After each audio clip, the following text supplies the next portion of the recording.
Janine Gutierrez nag-reset, nag-relax sa La Union. Jericho Rosales, just being with her is enough. Hello again mga chika, Dora! Salina't magchikahan muli tayo para sa ating paboritong power couple na sina Jericho Rosales at Janine Gutierrez. Ang taong ito ay nagdulot na matinding pighati sa puso ng aktres na si Janine Gutierrez, na sunod-sunod na pinagdaanan ang pagkawala ng apat na taong malapit sa kanya. Ang mahirap na serye ng trahedya nagsimula pa noong Abril, kung saan pumanaw ang kanyang paternal grandmother, ang OPM legend na si Pilita Corrales. Sa loob lamang ng 4 na araw, nagluksa muli si Janine para sa kanyang maternal grandmother, ang iginagalang na National Artist for Film and Broadcast Arts na si Nora Honor. Hindi pa natatapos ang kalungkutan dahil sumunod sa buwan ng Mayo ang pagpanaw ng kanyang tiyuhin at ninong, ang veteranong aktor na si Ricky Davao. Ang pinakamasakit at personal na pagkawala ay ang pagpanaw ng kanyang long-time nanny na si Yaya Pat, na itinuturing ni Janine bilang pangalawang ina. Ang ganitong serye ng pagluluksa ay nagdulot ng matinding emosyonal at psikolohikal na pagsubok hindi lamang kay Janine kundi sa buong pamilya Gutierrez. At ang panglima naman ay baka sakaling itong bashers na ni Miss Janine na kung saan ay walang sawang ibinabash si Miss Janine Gutierrez, at hanggang ngayon ay pinagkukumpara pa rin si Belle at Janine. Walang kamalay-malay ang dalawa na pinagsasabong ang mga ito. Basahin nyo na lamang mga chikadoras ang kanyang post. Kaya naman kung sino ka mang bashers ka, umayos-ayos ka kung ayaw mong masundo ka ni Yaya Pat. Samantala sa gitna ng pagsubok, naging matibay na sandalan at comfort zone ni Janine si Jericho. Naiintindihan ni Jericho na ang aktres ay nangangailangan ng higit pa sa simpleng simpatya. Kailangan niya ng totoong pahinga at espasyo para magpagaling. Ito ang nagtulak sa kanya upang mag-organisa ng isang pampamilyang getaway. Ay, ang daya talaga ni Naeko at Janine. Hindi man lang ako in-invite. Pagod din ako. Kailangan ko din ng pahinga. Hay naku Yula, wag kang agfi-feeling dyan. Wag ka na magpahinga. Baka mamaya ikaw pang masundo ni Yaya Pat. Uy, nakunwod, wag naman.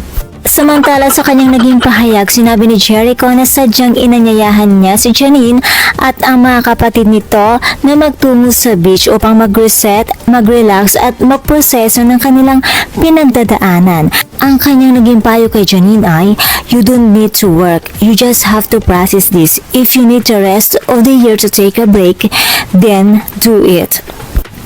Nakakaiyak naman. Ang sarap-sarap pakinggan na galing mismo yon sa iyong boyfriend o asawa, di ba mga chikadoras? Isang malaking green light at papapakita ng respeto sa healing process ni Miss Janine. Samantala yung kasama ko dito, panay ang utos, ang sarap layasan. Mismong si Jericho nga ang umamin na hindi niya maaaring alisin ang pighati na nararamdaman ng kanyang kasintahan, ngunit ang kanyang presensya at pag-unawa ang pinakamabisang suporta. That's the kind of support I give because I know I can take the pain away. Just being with her is enough. Naiiyak na naman ako. Ano ba? Napaiyak mo naman ako Ang paghanga ni Jericho sa pamilya ni Janine na aniya ay incredibly tight as a family ay nagpakita kung gaano kaseryoso at kalalim ang kanyang pagmamahal at pag-alala sa pinagdadaanan ng aktres. Ang mga larawan at reels dump na binahagi ni Janine sa kanyang social media ay nagkumpirma sa kanilang healing trip na naganap sa La Union. Ang mga kuha ay nagpapakita ng totoong pahinga at kaligayahan kasama ang kanyang mga kapatid at ang kanilang alagang aso. At ang pinaka-emosyonal na bahagi ng getaway ay ang pagbisita niya sa Lewis House Cafe at Resort. Ibinahagi ni Janine ang arkitektura ng lugar ay nagpapaala sa kanya ng kanyang pumanaw na lola. Ayon kay Janine, in love with at the Lewis House, it reminds me so much of Mamita's old house. It's so beautiful. Ang koneksyong ito ay nagbigay diin na ang bakasyon ay hindi lamang tungkol sa beach, kundi tungkol sa paghahanap ng kapayapaan at pag-alala sa mga mahal sa buhay na nawala.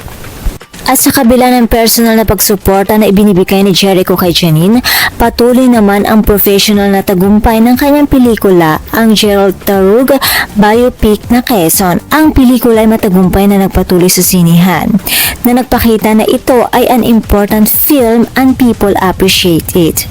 Hinarap din ni Jericho ang mga kontrobersya tulad ng mga protesta mula sa mga kamag-anak ni dating Pangulong Manuel L. Quezon. Ang kanyang pananaw ay matatag at professional since day one of making Bayani First, Gerald, the team, and I already expected these reactions. Naniniwala si Jericho na ang mga kontrobersya ay nagdulot ng positibong epekto na napatibay sa kanilang pundasyon bilang mga artista at filmmaker. Ayon nga kay Echo, it has made us wiser, more accepting, more open, more understanding. As a filmmaker, as an actor, I feel like I've been stretched para mas sumibay ang pundasyon ko dahil doon. Sa kabuuan, ang mga balita tungkol kina Janine Gutierrez at Jericho Rosales ay nagpapakita ng isang balanse ng personal na pagsubok at professional na tagumpay. Habang nagpapatuloy si Jericho sa pagtataguyod ng isang makasaysayang pelikula at matatag na pagharap sa mga kritisismo, mas pinili naman niyang unahin ang emosyonal na kalusugan ng kanyang kasintahan. Ang matinding pag-aalalay na ipinakita ni Jericho at ang pagiging vulnerable ni Janine sa kanyang healing journey ay nagpapatunay na sa gitna ng spotlight ng showbiz, mananatiling pinakamahalaga ang pag-ibig, pamilya at ang karapatang magpagaling. Tiyak na patuloy na subaybayan ng publiko ang mga susunod na hakbang ng dalawa, lalo na't pareho silang lumalabas na mas matatag mula sa mga hamon na kanilang hinaharap. Kaya naman mga chika, Dora, sana lamang po ay huwag kayong magsawang suportahan sina Janine at Echo. At gusto ko lamang po magpasalamat sa inyong lahat dahil nga naman kahit papano ay pinapanood nyo po ang aking videos dito sa YouTube. Maraming salamat po sa mga natutuwa at sa mga hindi naman po natutuwa ay God bless you. And that's all for na mga chika, Doras. For more Econin and Showbiz update, please don't forget to like, share, and subscribe my channel. Thank you for watching.